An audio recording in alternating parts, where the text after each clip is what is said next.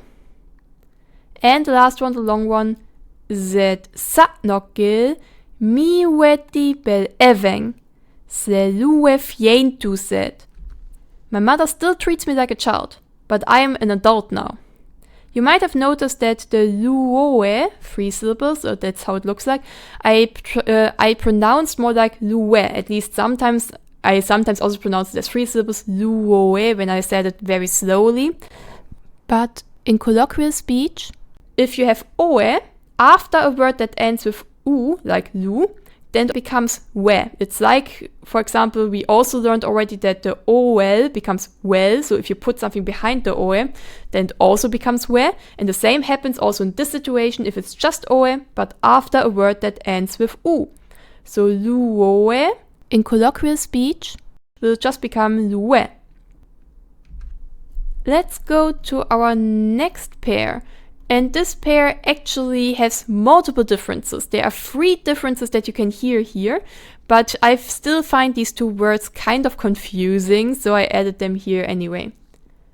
Mun-i versus mu-ni. Mun-i, mu-ni.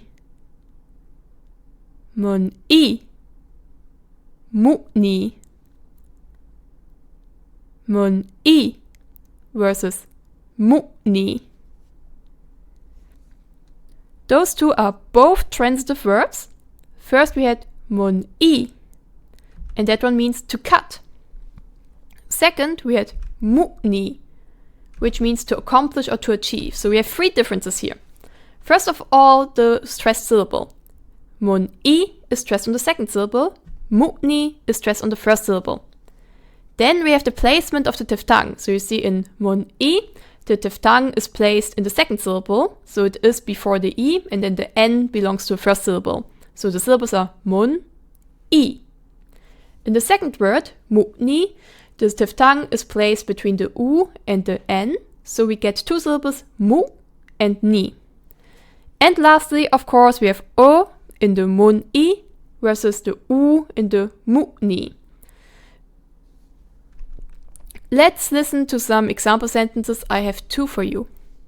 Mun-i emjul fkenti.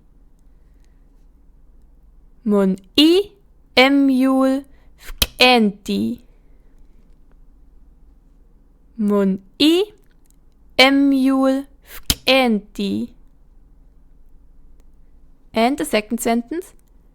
Teorati aungal mu-ni. Teorati aungal mu-ni.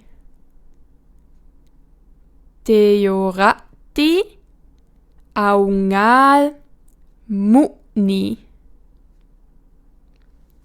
Let's look at those 2 sentences.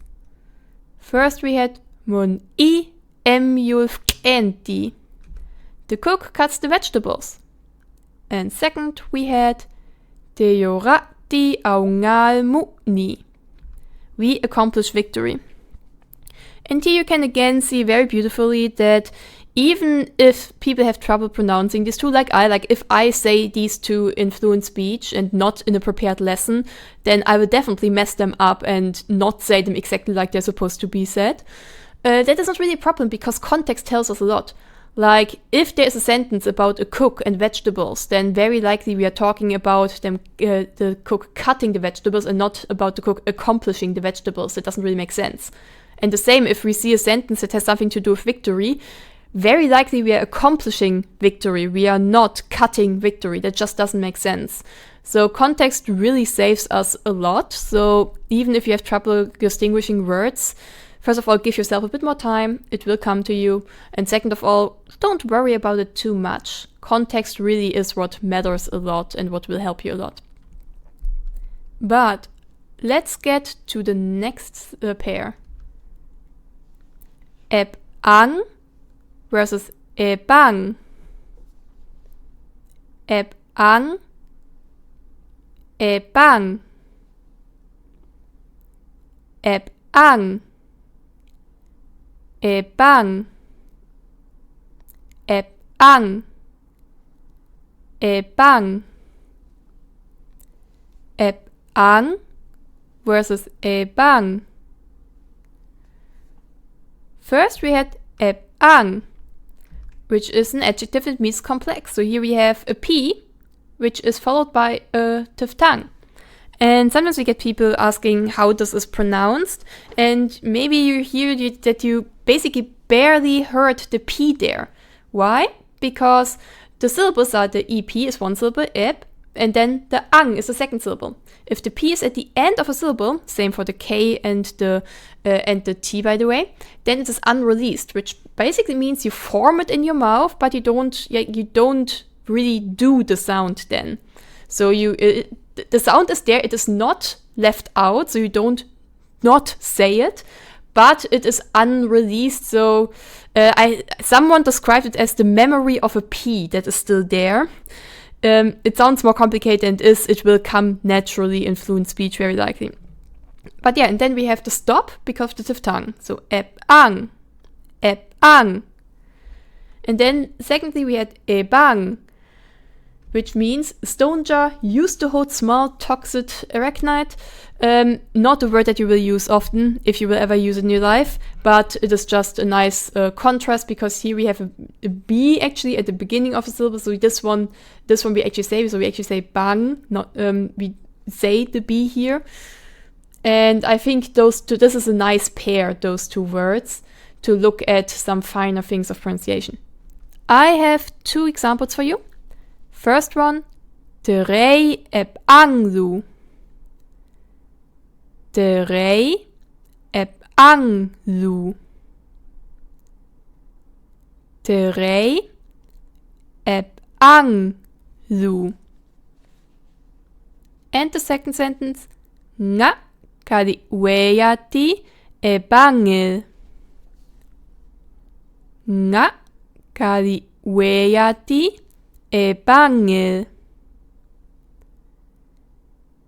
Nga kadi weati ebangel. Let's look at those sentences. Te rei eb anglu. Life is complicated. Second, nga kadi weati ebangel. The stone jar contains a poisonous arachnite. And we are almost done. We only have 3 more words. Yes, the last one is a triplet, not a pair. But we often get asked how to pronounce these 3 because some people say that that some of them sound the same to them. But let's listen to them. Ke versus ke versus ka. Ke, ke, ka. Ke, ke, ka. Ke versus ke versus ka. First we have ke, not, which is used to negate sentences in Latvi. Then we had ke, which is a verb, meaning to go. And then we had ka, which is an adposition across. So, many people say that for them the first two sound the same, so the ke and the ke sound the same. And some others say, oh, for me the ke and the ka, so the last two sound the same. This is completely natural if you do not have this three-way distinction in your native language, because the e, a actually are along a continuum. So vowels are not certain spots like this. There's not the one perfect way to pronounce a vowel, but vowels are a continuum. And how can I show this to you? Well, if I start with the first with the ke, the e, and then I just open my mouth more and more, I will actually go first to the e, to the second one, then to the a, to the last one. So e. So all I did is I said the first one, and then I just opened my mouth more. And step by step, I went through the process of going through all these three sounds. So these three sounds are on a continuum. And so it can be hard to distinguish them if your language doesn't have such fine distinctions on this line that I'm using there, kind of. So if you have trouble with saying some of these, first of all, don't worry, it will come to you. Just listen to a lot of people speaking Na'vi and try to repeat it as best as possible. But you can start with one of them. If, for example, you know how to say the first one, the ke, then you can start with that one. And then just open your mouth more while saying it. And you will, if you don't change anything else in your mouth, go to the ke, to the second one. And from the ke, you can, with the same method, kind of get to the ka, just by opening your mouth very, very wide. It's kind of, it reminds me a bit of when you're at a dentist and they say ah, at least in Germany that's what they say. So that is that sound. I don't know if they do the same sound also in the US or at other places. But yeah, don't worry too much if you cannot hear a difference between some of them. It will come with time. You just need to get a lot of exposure to it, and then it will get easier. I have two sentences for you. The first one is really a nonsense sentence. I just added it because it is a nice example of all of these three in a row. It's a tongue twister. It doesn't make sense, so don't worry if you cannot translate it. It is not meant to be translated. Ke ke ka vulko, ki ke ka ramko. Ke ke ka vulko, ki ke ka ramko. Ke ke ka vulko, ki ke ka ramko. And the second sentence is actually a normal sentence. Ke ke oe ne numtseng. Ke ke oe ne numtseng. Ke ke oe ne numtseng. And that was it. Those were the last two sentences of the presentation. Let's look at them. Ke ke ka vulko, ki ke ka ramko. Let's not go across a branch. Let's instead go across a mountain. Very useful sentence to know, definitely. And the last one. Ke ke oe ne numtseng. I don't go to school. I'm not going towards the school. And that was it. Luse Baum Ngarusrak, Nije Baum. Do you have questions? Just ask. You can reach me on Discord, you can just write a comment, you can write me an email, as always. And if you want to continue learning, there will soon be Listening 3.3 I like, where I asked a few more community members to tell me about things they like. And here is the link to the full Na'vi course playlist. Hi, Yalovai, ma frapo.